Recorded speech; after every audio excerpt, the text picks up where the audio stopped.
মাটির চুলায় রান্না কচুর ডিমের দারুণ রেসিপি, খেতে খুবই মজার হয়। আসসালামু আলাইকুম everyone, welcome back to my channel. প্রতিদিনের মতো চলে আসলাম আমি শিউলি আক্তার শিমু আপনাদের মাঝে। কেমন আছেন আপনারা? আলহামদুলিল্লাহ আমি ভালো আছি। এই তো প্রতিদিনের মতো আমি রান্না বান্না শুরু করব সকাল সকাল। তাই মুরগিগুলোকে খেতে দিচ্ছিলাম আর দেখতেছিলাম আর কি মুরগিগুলো কত সুন্দরভাবে খেলা করছে। ওর সঙ্গে কে যে যাকে পারে তারাই আর খাওয়ার জন্য চেষ্টা করে। আসলে জোর যার মূল লোক তার। তারপর দেখুন একটা মরগ কত সুন্দর লাগছে, ওরা নিজেদের মতো খাওয়া দাওয়া করছে। যাকে যার খুশি সে তাকে তাড়িয়ে দিচ্ছে, আর যা জোর বেশি সেই বেশি খাচ্ছে। এটাই হচ্ছে প্রকৃতির নিয়ম, পৃথিবীর জীবনের নিয়ম, জোর যার মূল লোক তার। তারপরে তো আমি রান্না করার জন্য চলে আসলাম। এখানে আমি ডালগুলোকে ঘুটে নিয়েছিলাম, তারপর ডালগুলো তৈরি করে নিব। এখানে ঘুটে তারপর গরম পানি দিয়ে দিব, দিয়ে তারপর যখন একটু ফুটে উঠবে তখন আমি তেলে দিয়ে নিব, দিয়ে ডাল রান্না করে নিব। আসলে ডালে ভাতে বাঙালি, ডাল না হলে বাঙালি চলেই না। ডাল না হলে কেমন যেন অসম্পূর্ণ লাগে সব কিছু। তারপর আমি ডাল রান্না করতে পছন্দ করি, সবাইকে খাওয়াতেও পছন্দ করি, আমার পরিবারের সকলেই খেতে চাই, কিন্তু আমি খেতে পারি না ডাল একদমই।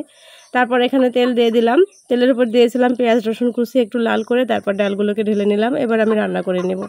ডাল নামিয়ে রেখে এবার আমি রান্না করে নেব কচুগুলোকে। আসলে কচু খেতে আমার পরিবারের সকলে খুবই বেশি পছন্দ করে। এখন কচুর সিজন, আমি প্রায় প্রতিদিনই কচু রান্না করি, মাছ দিয়ে ডিম দিয়ে, যেভাবে ইচ্ছা হয় ঠিক সেভাবেই আমি কচুগুলোকে রান্না করে নিই। প্রথমে আমি কচুগুলোকে সিদ্ধ করে নিয়েছিলাম, সিদ্ধ করে তারপর বিনিয়ে নিয়েছি। তারপর ডিমগুলোকে সিদ্ধ করে লাল করে ভেজে নিয়ে তারপর পেঁয়াজ বাটা, রসুন বাটা, তারপর জিরা ধনিয়া বাটা, মশলা বাটা দিয়ে ভালো মতো কষিয়ে নিয়েছিলাম। আসলে প্রথম ভিডিওটা নেওয়া হয়ে ওঠেনি, একদমই খেয়াল ছিল না কেন জানি, তাই ভিডিওটা নেওয়া হয়নি, সরি, কিছু মনে করবেন না। কিন্তু আমি এখানে দিয়ে দিয়েছি মশলা বাটা, জিরা বাটা, ধনিয়া বাটা, কাঁচা ঝাল বাটা, তারপর দিয়েছি তেজপাতা দিয়ে ভালো মতো কষিয়ে তারপর কচু এবং ডিমগুলোকে দিয়ে আবারও ভালো মতো কষিয়ে নিয়েছিলাম। যত ভালো করে কষানো হয় তরকারির টেস্ট ততই বাড়ে।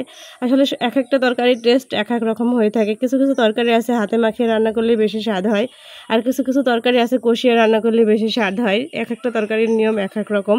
তারপর যখন পর্যাপ্ত পরিমাণ কষানো হয়ে গেছে এবার আমি পরিমাণ মতো ঝোল দিয়ে দিব। আসলে মাটির চুলার রান্না প্রত্যেকটা রান্নাই খেতে খুবই ভালো হয়, খুবই মজার হয়। আমি সব চুলাতেই রান্না করে থাকি, আমি ইলেকট্রিক চুলায় রান্না করি, তারপর আমি গ্যাসের চুলায় রান্না করি, তারপর আমি মাটির চুলায়ও রান্না করি। তাই আমি বুঝতে পারি যে কোন রান্নার টেস্ট, কোন চুলার টেস্ট কত বেশি। আসলে মাটির চুলার টেস্ট সবসময়ই বেশি, মাটির চুলার রান্নার টেস্ট সবসময় অধিক বেশি হয়। যেটাই রান্না করি না কেন মাটির চুলার মতো রান্না কোনো কিছুতেই হয় না আর কি। তারপরে যে কিছুক্ষণের ভিতরেই ফুটে উঠেছে, কমপ্লিট হয়ে যাবে আমার রান্না। কচু আর ডিম দিয়ে রান্না খেতে খুবই মজার হয়। তারপরে তো আমার রান্না শেষ পর্যায়ে আমি এবার জিরা ভেজে তারপর গুঁড়া করে দিয়ে দিলাম। আসলে জিরা ভাজি করে আমি রেখে দেই না, গুঁড়া করে অনেকে রেখে দেয়, আমি মনে হয় কি গন্ধটা নষ্ট হয়ে যায়, তাই আমি প্রতিদিনই তৈরি করে নিই এটা। আজকের ভিডিও পর্যন্ত, সবাই ভালো থাকবেন।